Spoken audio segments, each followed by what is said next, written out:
नमस्कार, कैसे आप सभी लोग। स्वागत है आपका फिक्र आपकी में। देखिए, मध्य प्रदेश में यूसीसी लागू कराने की तैयारी है, लेकिन चर्चा कानून की नहीं, मुख्यमंत्री के राम रहीम वाले बयान की है। फिक्र यह है कि अगर यूसीसी देश की जरूरत है तो नेता इसका तर्क हिंदू मुसलमान किए बिना क्यों नहीं देते। छत्तीसगढ़ के रायपुर में उपभोक्ता आयोग ने फैसला सुनाया है कि E20 पेट्रोल से ग्राहक की कार बेकार हो गई, खराब हो गई, जबकि केंद्र सरकार और उसके एक्सपर्ट्स दावा करते हैं कि E20 पेट्रोल से एवरेज थोड़ा कम हो सकता है पर कार में खराबी नहीं आती। फिक्र यह है कि क्या इस फैसले से सरकारी दावे ध्वस्त हो गए।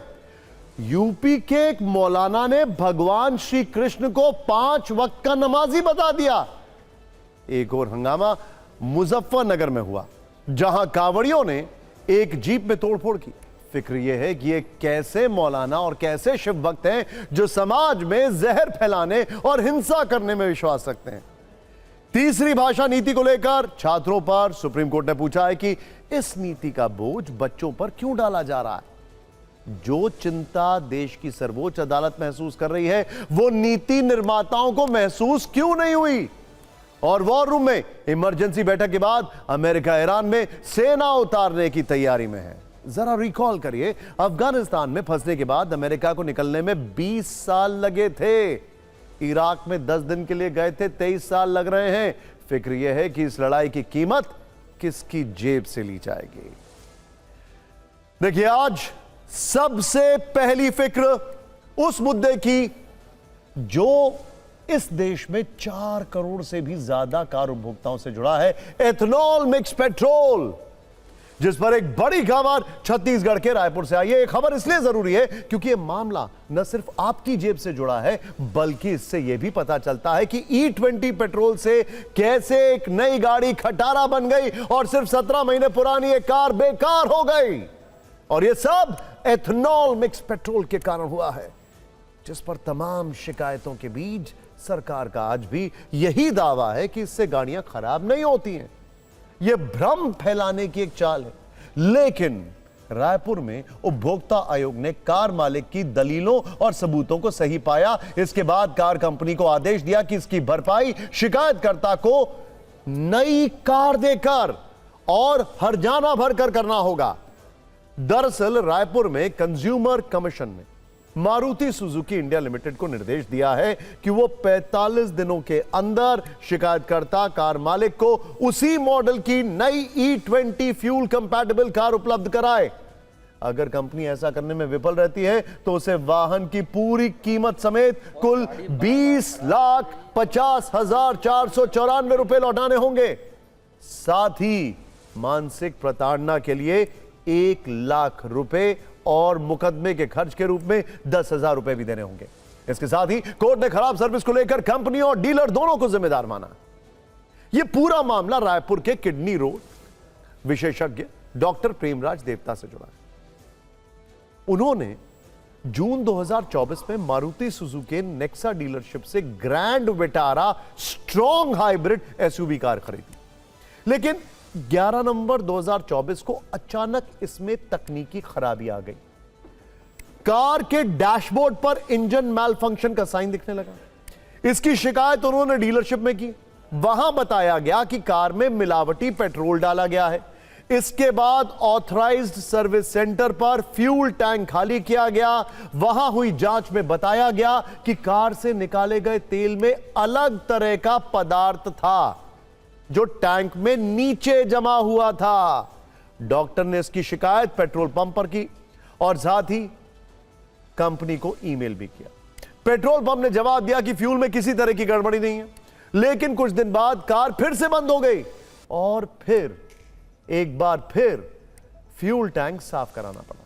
यह सिलसिला लगातार चलता रहा और अंत में 1 महीने के लिए गाड़ी वर्कशॉप में खड़ी हो गई। डॉक्टर प्रेमराज इस सबसे परेशान होते रहे। उनकी फिक्र तब ज्यादा बढ़ गई जब डीलरशिप की ओर से उनके ईमेल के जवाब में कहा गया कि मिलावटी पेट्रोल के कारण गाड़ी का इंजन खराब हो गया है, पूरा इंजन बदलना पड़ेगा और इसका खर्च मात्र 5,30,000 रुपए आएगा। सोचिए जरा, रिपेयरिंग वारंट में कवर नहीं होगी। वहां फ्यूल टैंक खाली कराने के बाद पेट्रोल में बिल्कुल जमा हुआ पदार्थ निकलने की बात भी बताई गई। डीलर ने उन्हें फ्यूल रिफंड देने से मना किया, जिसके बाद उन्होंने सफेद पदार्थ की फुल रिफंड देने से मना किया, जिसके बाद उन्होंने सफेद पदार्थ की जांच सरकारी लैब से करवाई और तब जाकर पता चलता है कि यह है एथेनॉल। इसके बाद मार्च 2025 में वो शिकायत लेकर उपभोक्ता आयोग पहुंचे। वहां तमाम साक्ष्यों और लैब रिपोर्ट के आधार पर आयोग ने उनके पक्ष में फैसला सुनाया। अब यहां गौर करने वाली बात यह भी है कि डीलर ने उन्हें 17 महीने पुरानी कार बेची थी, यानी यह कार जनवरी 2023 की मैन्युफैक्चरिंग की थी और दावा है कि E10 फ्यूल को सपोर्ट करती थी। हालांकि मारुति सुजुकी ने इस दावे को अपने स्टेटमेंट में नकार दिया। इस बीच मारुति सुजुकी कंपनी के बयान में कहा गया है कि शिकायतकर्ता की कार E20 कंपैटिबल थी, जो E20 फ्यूल के इस्तेमाल के लिए पूरी तरह तैयार थी और इसकी जानकारी ओनर मैनुअल में भी दी गई थी। ग्राहक की गाड़ी से लिए गए फ्यूल में मिलावट के सबूत मिले हैं। आयोग के आदेश में कई दूसरे जरूरी तथ्यों पर भी ध्यान नहीं दिया गया है। कंपनी इस फैसले के खिलाफ उचित हायर फोरम में जाएगी, यानी कंपनी का कहना है कि वो ऊपरी अदालत में फैसले को चुनौती देगी। एक बार सुनते हैं शिकायतकर्ता का दर्द और कंपनी की दलील क्या है इस न्यूज रील में।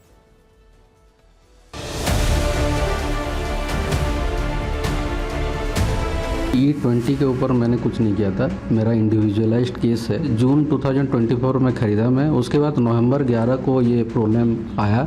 जैसे ही पेट्रोल गाड़ी से निकाले तो वर्कशॉप में वहाँ पे तरल पदार्थ पेट्रोल ऊपर रह गया और तरल पदार्थ नीचे रह गया, ऐसे बोतल में दिखाई दिया। उसके बाद मिलावटी पेट्रोल बताया गया ये मुझे शोरूम की तरफ से। तो उसके बाद 3-4 बार गाड़ी को पेट्रोल टैंक को साफ करने के बावजूद भी ये बार बार ये समस्या दिखाई दी। कभी 60-70 किलोमीटर, 100 किलोमीटर, 150 किलोमीटर ऐसे चलता रहा गाड़ी, लेकिन बीच बीच में ऐसे ही गाड़ी बंद होता रहा। एक नया गाड़ी दे दें या तो उसका जो रिफंड वैल्यू है वो दे दें, लेकिन ये भी कंपनी की तरफ से और शोरूम की तरफ से बिल्कुल ही मना कर दिया गया। तो मैं एट लास्ट मार्च 29, 2025 को शोरूम में गाड़ी छोड़ दिया और उसके बाद विवश होकर मैं उपभोक्ता आयोग में अपना केस दर्ज करवाया।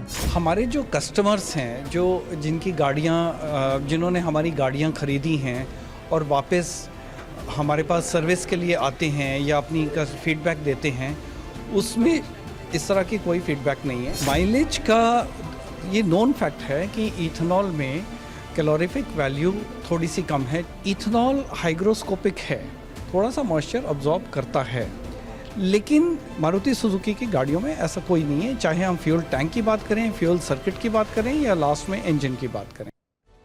देखिए, अगर फिक्र के लेंस से देखें तो सरकार और उसके एक्सपर्ट्स लगातार दावा करते रहे हैं कि E20 पेट्रोल से कार में कोई खराबी नहीं आती, लेकिन रायपुर उपभोक्ता आयोग के एक फैसले ने इन सारे सरकारी दावों की हवा निकाल दी है। आयोग ने साफ मान लिया है कि E20 पेट्रोल से ही ग्राहक की कार का इंजन बर्बाद हुआ। आज सबसे बड़ी फिक्र उन लाखों लोगों की है जिनके पास E10 इंजन वाली गाड़ियां हैं, क्योंकि पेट्रोल पंपों पर E10 फ्यूल तो मिल ही नहीं रहा है। लोगों के पास E20 भरवाने के अलावा कोई विकल्प नहीं है और सबसे बड़ा सवाल यह है कि फ्यूल पंपों पर कौन जाकर चेक कर रहा है कि E20 है, उसमें E30 नहीं है, एडल्ट्रेशन नहीं। कौन चेक कर रहा है? कोई एजेंसी है? और इसका सबूत क्या है? यह भी तो चेक करना पड़ेगा। धांधली कहीं वहां तो नहीं हो रही है। खैर, अगली खबर यूसीसी यानी यूनिफॉर्म सिविल कोड से जुड़ी हुई है। उत्तराखंड से शुरुआत होने के बाद अलग अलग राज्य तेजी से इस कानून को लागू करने की तरफ बढ़ रहे हैं। इन्हीं में एक राज्य है मध्य प्रदेश, जहां सरकार को यूसीसी का ड्राफ्ट सौंपा जा चुका है। 18 जुलाई को कैबिनेट इस पर मोहर लगाएगी। इसके बाद 20 जुलाई से शुरू होने जा रहे विधानसभा के मॉनसून सत्र में इसे पेश किया जाएगा। इंदौर में खुद सीएम मोहन यादव ने यह जानकारी शेयर की, समान नागरिक संहिता की जरूरत बताई। इसी दौरान उन्होंने रामचंद्र और रहीम को लेकर एक उदाहरण दिया जिस पर राजनीति होने लगी।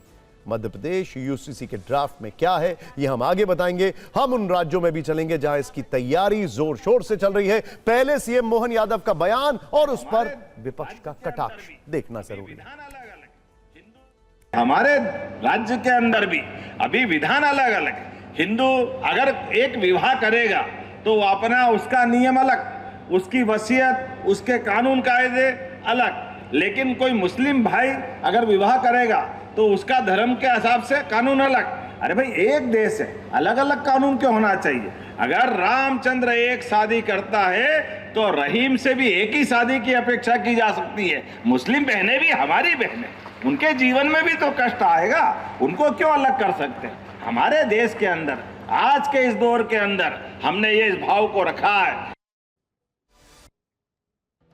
यूसीसी आने से पहले का राजनीतिक इफेक्ट आपने देख लिया है। अब आपको इस कानून के ड्राफ्ट के कुछ अंश बताते हैं। देखिए, ड्राफ्ट कमेटी ने प्रदेश की अनुसूचित जनजातियों को दायरे से बाहर रखने की सिफारिश की है। रिपोर्ट में आदिवासियों की रीति रिवाजों, प्रथाओं और संस्कृति का हवाला दिया गया है। ड्राफ्ट के अनुसार लिव इन रिलेशनशिप में रहने वाले जोड़ों के लिए रजिस्ट्रेशन कराना अनिवार्य होगा। इसके अलावा भी कई सुझाव दिए गए हैं। समिति की रिपोर्ट 3 भागों में तैयार की गई है। इसमें मुख्य फोकस लैंगिक समानता और महिला सुरक्षा पर है। अलग अलग राज्यों की बात करें तो उत्तराखंड जनवरी 2025 में यूसीसी लागू करने वाला देश का पहला राज्य बना है। इसके बाद गुजरात दूसरा राज्य बना, जहां विधानसभा में इसी साल मार्च में बिल पास किया गया। तीसरा नंबर असम का है। मई में वहां भी विधानसभा से बिल पास हो चुका है। इसी महीने पश्चिम बंगाल और महाराष्ट्र ने इस कानून का ड्राफ्ट तैयार करने के लिए कमेटी बनाई है। संविधान का अनुच्छेद 44 राज्य को सभी नागरिकों के लिए समान नागरिक संहिता लागू करने का निर्देश देता है। फिक्र के लेंस से देखें तो मध्य प्रदेश की यह खबर बताती है कि जब भी यूसीसी की बात होती है तो असल मकसद पीछे छूट जाता है और हिंदू मुस्लिम वाली सियासत हावी हो जाती है। राज्य में यूसीसी लागू कराने की तैयारी चल रही है, लेकिन चर्चा कानून के ड्राफ्ट की नहीं बल्कि मुख्यमंत्री के राम रहीम वाले बयान की हो रही है। खैर, अब आगे बढ़ते हैं। हमारी अगली खबर हाइड्रोजन ट्रेन पर है। Hydrogen train. प्रधानमंत्री नरेंद्र मोदी शुक्रवार को हरियाणा के जिंद रेलवे स्टेशन से भारत की पहली हाइड्रोजन से चलने वाली ट्रेन को हरी झंडी दिखाएंगे। यह ट्रेन हरियाणा के जिंद से सोनीपत के बीच चलेगी। उद्घाटन से पहले आज रेलवे ने इस ट्रेन का एक वीडियो जारी किया है। इस हाइड्रोजन ट्रेन का नाम नमो ग्रीन रेल है, जो पूरी तरह से हाइड्रोजन पावर्ड और प्रदूषण रहित ट्रेन है। 10 कोच वाली इस ट्रेन में कुल 628 सीटें और यह कुल 2600 यात्रियों को ले जाने की क्षमता रखती है। पिछले महीने के आखिर में जब इसका ट्रायल रन हुआ था तो इसने 120 किलोमीटर प्रति घंटे की अधिकतम रफ्तार भी हासिल की थी। हालांकि नियमित संचालन में इसकी अधिकतम गति 75 किलोमीटर प्रति घंटा तय की गई है। यह ट्रेन पारंपरिक डीजल इंजन और ओवरहेड बिजली की लाइनों से नहीं बल्कि हाइड्रोजन गैस से चलेगी। अब यह कैसे होगा यह भी समझ लेते हैं। पहली बात तो यह है कि इसे चलाने के लिए हाइड्रोजन गैस को ट्रेन के अंदर ही हाई प्रेशर सिलेंडर्स में स्टोर किया जाएगा। हाइड्रोजन को ऑक्सीजन के साथ रिएक्ट करवाया जाएगा। इस रिएक्शन से बिजली पैदा होगी जो ट्रेन की मोटर को पावर देगी, यानी ट्रेन इसके जरिए अपने लिए बिजली खुद पैदा करेगी। इस प्रक्रिया में धुआं या जहरीली गैस नहीं निकलेगी, सिर्फ पानी का भाप निकलेगा, यानी कि यह ट्रेन 0 कार्बन उत्सर्जन वाली होगी। शुरुआत में यह ट्रेन हरियाणा के जींद से सोनीपत के बीच चलाई जाएगी। बाद में ऐसी कई और ट्रेनें देश के अलग अलग हिस्सों में रेलवे की पटरियों पर दौड़ेंगी। इस ट्रेन के संचालन को मंजूरी मिलने के साथ ही भारत, अमेरिका, जर्मनी और चीन समेत उन टॉप देशों की सूची में शामिल हो गया है जहां ग्रीन एनर्जी को ध्यान में रखकर पहले से इस तरह की सेवाएं दी जा रही हैं। आज आपको रेल मंत्री अश्विनी वैष्णव का करीब 1.5 साल पुराना बयान जरूर सुनना चाहिए, जिसमें उन्होंने भारत की सबसे पहली हाइड्रोजन ट्रेन की ताकत से रूबरू करवाया था। Hydrogen train, there are only 4 countries in the world which have been able to develop a hydrogen train, and most of the countries have developed trains with the capacity of about 500-600 horsepower. We in India decided to take that as a challenge, and we have developed successfully using our own engineers, using our own talent, a hydrogen train which is 1,200 horsepower. At this point of time, the highest capacity hydrogen train बहुत आगे की सोच के साथ ये छोटी दूरी की ट्रेन चलाई गई है। जिस वक्त दुनिया के ज्यादातर बड़े देश ईवी में इन्वेस्ट कर रहे हैं, उस वक्त भारत 2 कदम आगे बढ़ते हुए हाइड्रोजन को ईंधन के तौर पर अपना रहा है। हाइड्रोजन भविष्य का ईंधन है और भारत भविष्य में ग्रीन एनर्जी वाली संभावनाएं तलाश रहा है। फिक्र में अब बात उस खबर की जिसके केंद्र में है सरकार की 3 लैंग्वेज पॉलिसी और लाखों छात्रों को लेकर फिक्र।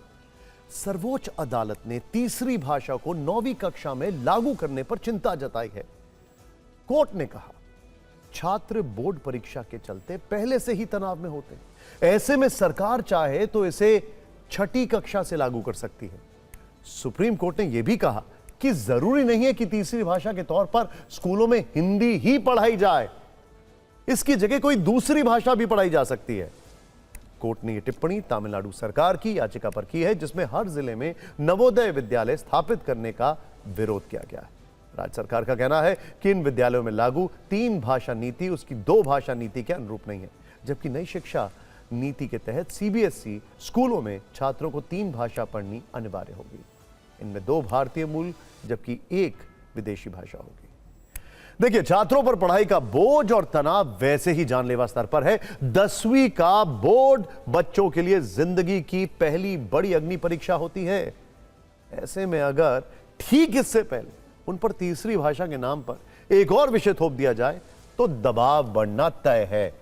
सुप्रीम कोर्ट ने इस पर उंगली उठाई है। फिक्र यह है कि बच्चों के भविष्य से जुड़ी जो चिंता देश की सर्वोच्च अदालत को साफ साफ दिख रही है, वो एसी कमरों में बैठकर नीतियां बनाने वाले अधिकारियों को क्यों नहीं दिखती। खैर, अगली खबर वाकई में बड़ी इंटरेस्टिंग है। बात यूपी के एक मौलाना की है जिन्होंने भगवान श्री कृष्ण को 5 वक्त का नमाजी बताकर हिंदू मुस्लिम वाली चिंगारी भड़का दी। इन मौलाना का नाम जर्जिस अंसारी है। ये पश्चिमी यूपी के रहने वाले हैं। गीता के एक श्लोक के बहाने भगवान श्री कृष्ण को नमाजी कह रहे हैं। इनका यह भी कहना है कि भगवान श्री कृष्ण ने गीता में यह बात अर्जुन को भी बताई है। एक बार सुनिए मौलाना का अल्प गीता ज्ञान, फिर आपको बताएंगे कि इस पर कैसे धार्मिक तलवारें खिंच गई हैं।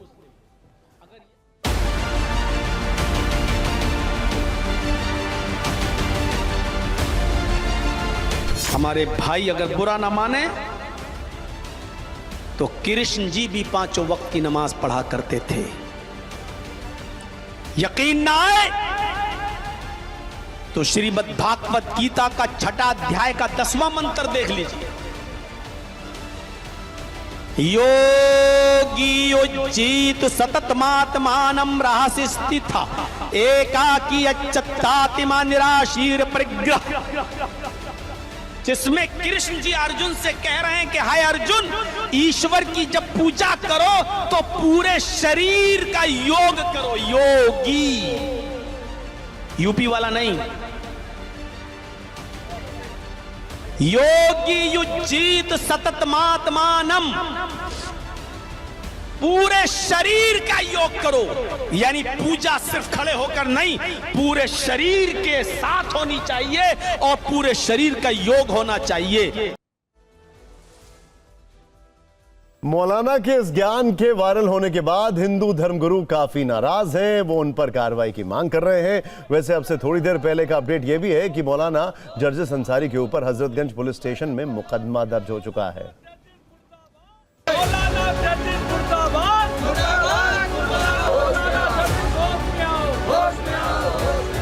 ये जिस तरह से लगातार हिंदू आस्था और विश्वास के साथ आघात कर रहे हैं, ये ठीक नहीं है। तो हमारे आराध्य देवों के बारे में इस तरह की बेहुदा टिप्पणियां करोगे, ये अस्वीकार्य है।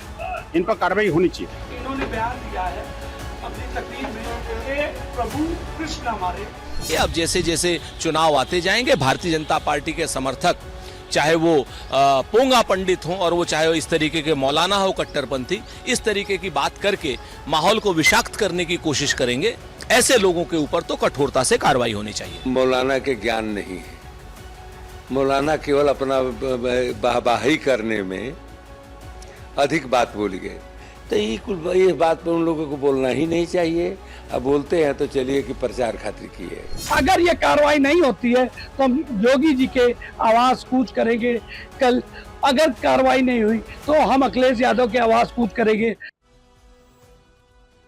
वैसे उन्होंने जो बताया, जो श्लोक, उसका हिंदी रूपांतरण कुछ ऐसा कहता है कि भगवान श्री कृष्ण साधक को एकांत में रहकर मन और शरीर को नियंत्रित करने का निर्देश देते हैं।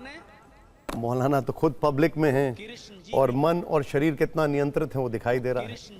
आपको बता दें, मौलाना अंसारी ने बयान में श्रीमद् भगवत गीता के जिस श्लोक की बात की है उसमें कहीं भी नमाज या इस्लाम का जिक्र नहीं है, बल्कि उसका वास्तविक अर्थ ध्यान से सुनिएगा। एक योगी का धर्म है कि वो निरंतर अपने मन, शरीर और आत्मा को परमात्मा में लगाए, एकांत जगह पर और खुद को अकेला करे और अपने मन और इंद्रियों को वश में रखते हुए सभी प्रकार की इच्छाओं और मोह से मुक्त हो जाए। लेकिन मौलाना अपने मन का अर्थ निकाल कर ऐसी बातें कर रहे हैं जिससे विवाद बढ़े और सामाजिक माहौल खराब हो। ये मौलाना विवादित बयान देने के लिए काफी बदनाम हैं। वो इससे पहले मुस्लिम महिलाओं पर भी आपत्तिजनक बयान देकर विवादों में आए थे, लेकिन इस बार बवाल ज्यादा बढ़ गया है। मौलाना जर्जिस अंसारी के विवादास्पद बयान के बाद आपको कांवड़ियों का हंगामा दिखाते हैं। हंगामे की तस्वीरें उत्तर प्रदेश के मुजफ्फरनगर से सामने आई हैं, जहां एक मामूली सी बात पर उन लोगों का गुस्सा भड़क गया जो भगवान भोलेनाथ का नाम लेकर कंधे पर गंगा जल उठाकर अपनी धार्मिक यात्रा पर निकले थे। खबर है कि मुजफ्फरनगर के पास पुरकाजी इलाके से जब ये कांवड़िए निकल रहे थे तो एक गाड़ी की उनसे मामूली टक्कर हो गई। बस इसी बात पर कांवड़ियों का गुस्सा भड़क गया और उसके बाद जो तस्वीरें सामने आई हैं वो ये है आपकी स्क्रीन पर। कुछ कांवड़ियों ने गाड़ी के ऊपर चढ़कर तोड़फोड़ की तो कुछ सड़क पर खड़े होकर हंगामा करने लगे। थोड़ी देर में एक कांवड़िए ने डंडे से गाड़ी की खिड़कियों के शीशे तोड़ डाले। उनकी इस हरकत की वजह से लंबा जाम लग गया और कुछ देर के लिए अफरा तफरी साफ देखने को मिली। इलाके के लोगों ने तुरंत पुलिस को घटना की खबर दी। कुछ ही देर में पुलिस वहां पहुंची और लोगों को समझाकर मामले को शांत करवाया। कुछ देर बाद घटना का वीडियो तेजी से सोशल मीडिया पर वायरल होना शुरू हो गया। वायरल वीडियो को लेकर तरह तरह की प्रतिक्रियाएं सामने आने लगी। फिलहाल पुलिस पूरे मामले की जांच कर रही है। वायरल वीडियो के आधार पर घटना की परिस्थितियों की पड़ताल की जा रही है और तोड़फोड़ में शामिल लोगों की पहचान की जा रही है। पुलिस ने लोगों से अपील की है कि किसी भी विवाद की स्थिति में कानून अपने हाथ में लेने के बजाय प्रशासन को सूचना दे ताकि समय रहते स्थिति को संभाला जा सके।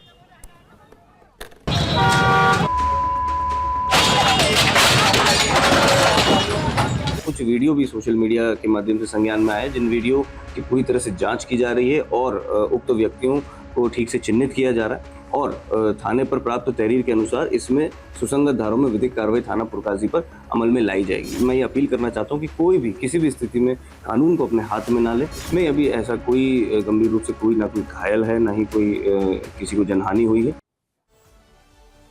देखिए, आस्था और हिंसा का कोई मेल नहीं है। एक ही समय में कोई व्यक्ति आस्थावान और हिंसक नहीं हो सकता। अगर वो भक्ति भाव में है तो विनम्र रहेगा और अगर अहंकार में है तो हिंसक होने की संभावना या प्रवृत्ति बनी रहेगी। खैर, अब बात संसद के मॉनसून सत्र की करते हैं, जिसके शुरू होने में अभी 4 दिन बाकी है। लेकिन सरकार और विपक्ष अपनी अपनी तैयारियों को अंतिम रूप देने में लगी है, जिसके लिए मीटिंग का दौर चल रहा है। कल सत्ता पक्ष ने बैठक की और तो और आज विपक्ष ने भी बैठक की। कल रात प्रधानमंत्री आवास पर एक हाई लेवल मीटिंग हुई, जबकि आज सोनिया गांधी के घर कांग्रेस के बड़े नेताओं ने बैठक की है। पीएम आवास पर हुई उच्च स्तरीय बैठक में क्या हुआ, इसकी आधिकारिक जानकारी अभी नहीं आई है। कांग्रेस की हाई लेवल बैठक में सोनिया गांधी के अलावा मल्लिकार्जुन खड़गे, राहुल गांधी और केसी वेणुगोपाल मौजूद रहे। तस्वीर भी रिलीज की गई। इस बैठक में संसद में सरकार को घेरने के लिए रणनीति बनाई गई। कांग्रेस ने यह भी तय किया है कि अगर सरकार परिसीमन बिल लाती है तो उससे कैसे निपटा जाएगा। इस मुद्दे पर कांग्रेस अध्यक्ष मल्लिकार्जुन खड़गे ने प्रधानमंत्री मोदी को चिट्ठी भी लिखी है। उन्होंने 2 महीने पहले बिल के लोकसभा में गिरने का जिक्र करते हुए कहा कि ऐसी चर्चा है कि आगामी सत्र में संशोधित परिसीमन बिल लाया जाएगा। मैं फिर से अनुरोध करता हूं कि चर्चा के लिए सर्वदलीय बैठक बुलाई जाए। संसद में बिल पेश करने से पहले हमें इसके अध्ययन का वक्त दिया जाए। कांग्रेस को यह चिट्ठी इसलिए लिखनी पड़ी है क्योंकि उसके सहयोगी एनसीपी शरद गुट और उद्धव ठाकरे गुट ऐसे संकेत दे रहे हैं कि वो परिसीमन बिल का समर्थन कर सकते हैं। मतलब पिछली बार बिल गिराने वाली पार्टियां इस बार पिघलने का संकेत दे रही हैं।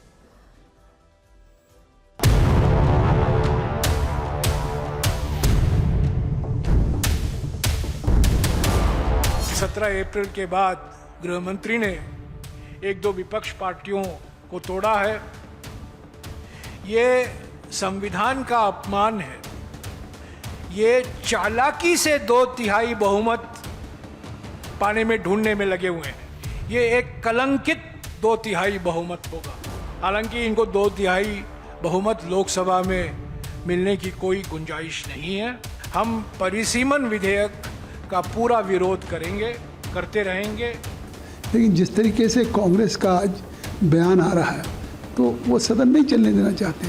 हर बार सदन में जहाँ पे डिस्कशन या डिबेट हो वहाँ डिस्ट्रप्शन करते हैं। मौजूदा लोकसभा के संख्या में 1/3 महिलाओं को आरक्षण नारी शक्ति वंदन अधिनियम 2023 में प्रावधान किया गया है। तो वो महिला आरक्षण का प्रावधान कीजिए, हम आपका पूरा समर्थन देंगे। पर महिला आरक्षण के नाम पर खतरनाक परिसीमन विधेयक लाया गया। विपक्ष को सद्बुद्धि दे और नारी का जो महिला का जो अधिकार प्रधानमंत्री देना चाहते हैं उसको देने के लिए उनकी सकारात्मक भूमिका हो। परिसीमन के अलावा कांग्रेस ने उन मुद्दों की एक लिस्ट तैयार की है जो मॉनसून सत्र में सरकार को परेशान कर सकते हैं। राम मंदिर चढ़ावा चोरी, ethanol mix petrol, paper leak और शिक्षा व्यवस्था से जुड़ी अनियमितता, राजनीतिक दलों को तोड़ने की कोशिश, भ्रष्टाचार और महंगाई। इन मुद्दों पर कांग्रेस सरकार को संसद में घेरेगी।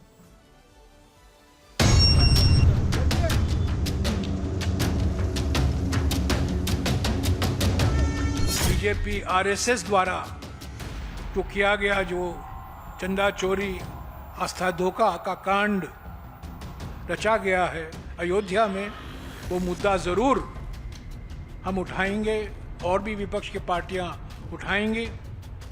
नीट का मुद्दा है तो E20 घोटाले पर हम चर्चा जरूर मांगेंगे।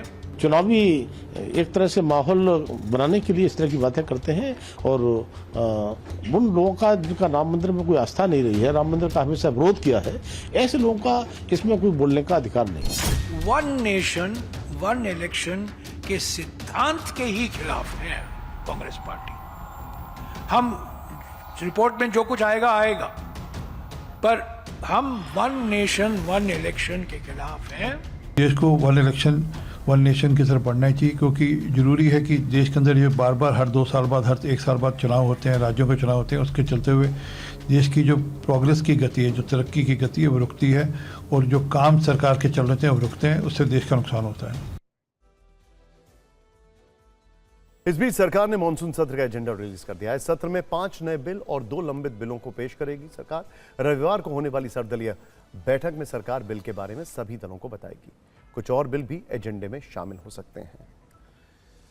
फिक्र में राजनीति की फाइल खुली है तो आपको देश के सबसे बड़े सूबे उत्तर प्रदेश लेकर चलते हैं, जहां अगले वर्ष 403 विधानसभा सीटों पर चुनाव होने वाले हैं और बीजेपी में चाणक्य कहे जाने वाले गृह मंत्री अमित शाह ये इलेक्शन जीतने के लिए अभी से मिशन 2027 के मोड में आ चुके हैं। बड़ी जानकारी यह है कि वो आने वाले दिनों में ब्रज और बुंदेलखंड संभाग से इसकी शुरुआत करेंगे। सभी 6 रीजन का दौरा करेंगे। इसके अलावा बीजेपी में इस बार टिकट का सबसे बड़ा पैमाना होगा जीत की गारंटी।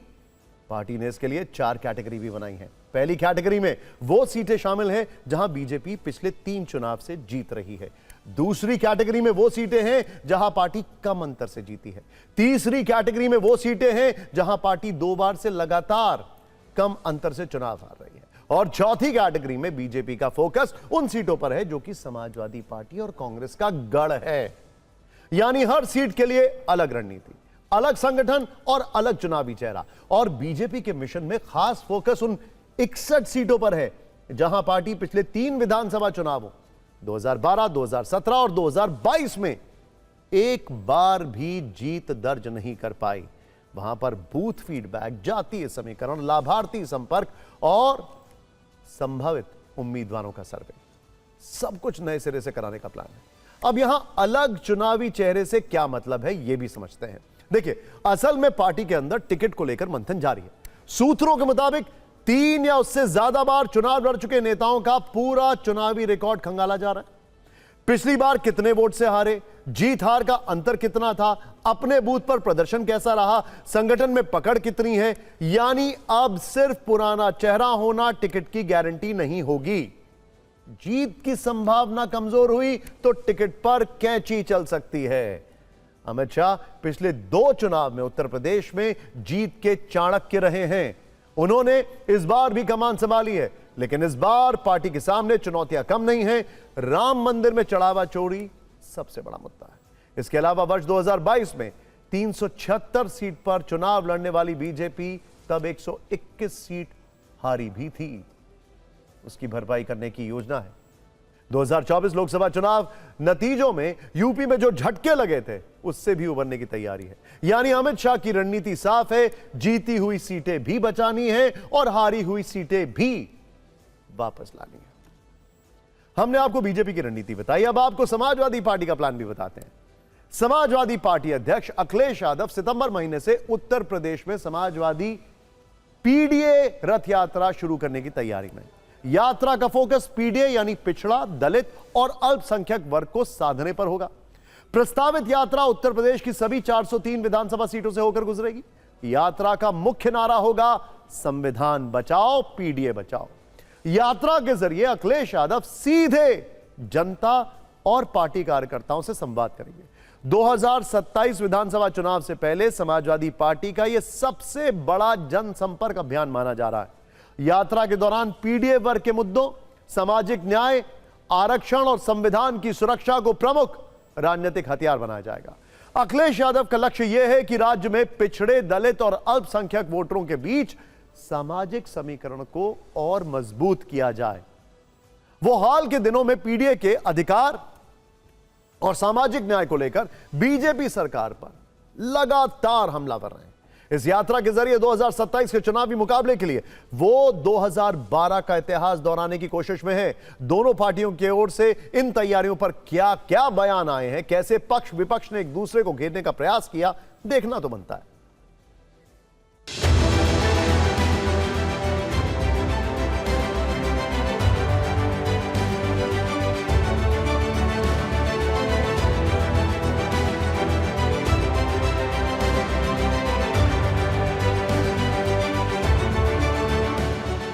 मैं समझता हूँ कि आज के वर्तमान स्थिति में जो माननीय गृह मंत्री जी एक ऐसे नेता के रूप में उभरे हैं जिनकी मेहनत की भी पराकाष्ठा है और जिनकी सोच की भी दूरदृष्टि है। हमारा आरोप है कि इसमें जो मुख्य लोग हैं, इसमें शामिल जो लोग हैं, जो चोरी के लिए जिम्मेदार हैं, उनको बचाने की कोशिश की जा रही है। तो कुल मिलाकर के ऐसा लगता है कि सरकार इस पूरे मामले पर पानी डालना चाहती है। छोटे लोगों को फंसाना और बड़े लोगों को बचाना, ये सरकार का काम इसमें दिखाई दे रहा है।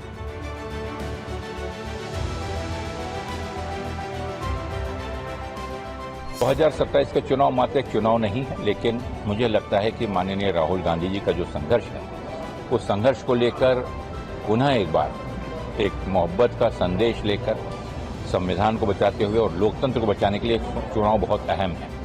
हमें पूरा विश्वास है कि 2027 के चुनाव में भारतीय जनता पार्टी की सरकार को हम यहां से उखाड़ देंगे। अब पंजाब की पॉलिटिकल फाइल खोलते हैं। पंजाब कांग्रेस में कले अब थोड़ा सुलझता हुआ दिखाई दे रहा है। आज चरणजीत सिंह चन्नी की पार्टी संगठन महासचिव केसी वेणुगोपाल से मुलाकात हुई। उस मुलाकात के बाद चन्नी के सुर एकदम बदल गए हैं। कल तक वो विद्रोही तेवर दिखा रहे थे, लेकिन आज उन्होंने कहा कि पार्टी में सब ठीक है और हम आलाकमान के साथ हैं। चन्नी के सुर बदलने के पीछे की एक वजह कल हुई भूपेश बघेल और कांग्रेस अध्यक्ष मल्लिकार्जुन खड़गे के बीच मुलाकात भी मानी जा रही है। उस मुलाकात में पंजाब की गुटबाजी और हंगामे को खत्म करने के लिए कई अहम मुद्दों पर बातचीत हुई है। सूत्रों के हवाले से खबर आ रही है कि पंजाब के नेताओं में चल रही नाराजगी को लेकर कांग्रेस हाईकमान ने सख्त रुख अपनाया है। पार्टी अध्यक्ष मल्लिकार्जुन खड़गे ने बागी खेमे के एक प्रमुख नेता के रवैये पर कड़ी नाराजगी जताई है। वहीं मल्लिकार्जुन खड़गे और राहुल गांधी फिलहाल किसी भी नाराज नेता से मुलाकात करने के मूड में नहीं है। सूत्रों का यह भी दावा है कि के.सी. वेणुगोपाल संसद के आगामी सत्र से पहले पंजाब के कांग्रेस सांसदों के साथ अहम बैठक कर सकते हैं। बताया जा रहा है कि सांसदों के माध्यम से नाराज नेताओं को साफ कर दिया जाएगा कि पार्टी नेतृत्व अपने फैसले पर अडिग है और किसी भी तरह की लॉबिंग या दबाव की राजनीति के आगे झुकने का सवाल ही नहीं है। पार्टी नेतृत्व की ओर से यह संदेश दिया जाएगा कि संगठन में कोई भी नेता पार्टी से बड़ा नहीं है। अगर भविष्य में किसी ने अनुशासन की सीमा लांघी तो पार्टी नेतृत्व अनुशासनात्मक कार्रवाई करने से भी पीछे नहीं हटेगा। आपको बता दें कि पंजाब कांग्रेस में असली कलह प्रदेश अध्यक्ष पद को लेकर छिड़ा है। इस महीने की शुरुआत में कांग्रेस ने पंजाब के लिए अपनी टीम का ऐलान करते हुए अमरिंदर सिंह राजा वडिंग को अध्यक्ष बना रखा। इसी बात से पूर्व सीएम चरणजीत सिंह चन्नी और सांसद सुखजिंदर सिंह रंधावा नाराज हो गए। जब नाराजगी बढ़ी तो उसे दूर करने और पार्टी को एकजुट करने की बड़ी जिम्मेदारी हाईकमान ने पंजाब के प्रभारी भूपेश बघेल को सौंपी। इसके लिए बघेल 6 जुलाई को चंडीगढ़ पहुंचे और 11 जुलाई तक उन्होंने पूर्व सीएम चरणजीत सिंह चन्नी समेत लगभग सभी नाराज नेताओं से मुलाकात भी की। 13 जुलाई को बघेल ने अपनी रिपोर्ट हाईकमान को सौंप दी। इस मामले पर वरिष्ठ नेताओं की चर्चा के बाद अब किसी बड़े फैसले का इंतजार किया जा रहा है, मगर फैसला लेने से पहले बघेल को दिल्ली बुलाया गया, जहां उन्होंने पार्टी अध्यक्ष मल्लिकार्जुन खड़गे से मुलाकात की। फिर आज चरणजीत सिंह चन्नी ने के.सी. वेणुगोपाल से मुलाकात कर सब कुछ ठीक होने का संकेत दिया। साडा कोई मन नहीं है किसी ਨੂੰ ਐਮਬੈਰਸ ਕਰਨ ਦਾ ਜਾਂ ਕਿਸੇ ਨੂੰ ਨੀਚਾ ਦਿਖਾਉਣ ਦਾ। ਐਸੀ ਸਿੰਪਲ ਪਾਰਟੀ ਨੂੰ ਅੱਗੇ ਵਧਾਉਣਾ ਚਾਹੁੰਦੇ ਪੰਜਾਬ ਦੇ ਵਿੱਚ ਤੇ ਅਸੀਂ ਆਪਣਾ ਪੱਖ ਰੱਖਿਆ। ਹਾਈ ਕਮਾਂਡ ਨੇ ਸੁਣਿਆ। फैसला हमेशा ही हाई कमांड का होता है। जो फैसला हाई कमांड का है ਅਸੀਂ ਮੰਨਾਂਗੇ। हम कभी भी पार्टी के खिलाफ नहीं है और ना ही पार्टी को कोई एम्बेरस करने की कोशिश की है हमने। हम पार्टी के साथ चलने वाले हैं, पार्टी के साथ ही चलेंगे और पार्टी का जो भी फैसला है होएगा हम उसको ऑल इज वेल। चन्नी साहब हैं, उन्होंने राहुल गांधी के निर्णय पर लगाम लगाने की कोशिश की और ये आपस में लड़ रहे हैं। कुछ होने वाला नहीं है। इनकी बात एक दूसरे को स्वीकार नहीं है।